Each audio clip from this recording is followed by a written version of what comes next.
سلامونه وخت مو په خیر. ولسمشر غني دی و پلاوي په ملتيا هرات ولایت ته لاړ. ارګوای هغه په دې سفر کې د هرات ملکی او نظامی مسؤلینو، علماء کرامو، ښځو، ځوانانو، متنفذینو، مدني فعالانو او تاجرانو سره جلا جلا وکتل. هند افغانستان ته د کرونا وایرس واکسین را لیږي. د راپورونو له مخې هند افغانستان په ګډون نیپال، بنګلادیش، میانمار او یو شمېر نورو هیوادونو ته د کرونا وایرس د کڅوړو د چمتو کولو پروسه پیل کړې ده.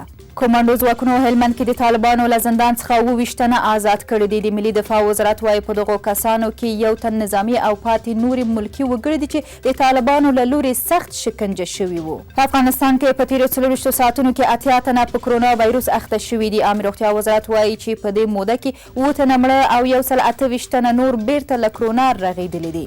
او رحمان الله ګوربز په خپله لومړنۍ ورځنۍ نړیواله لوبه کې سلیزه ووهله. هغه په 124 توپونو د 9 شپږیزو او 40 په مټ 124 منډې جوړې کړې.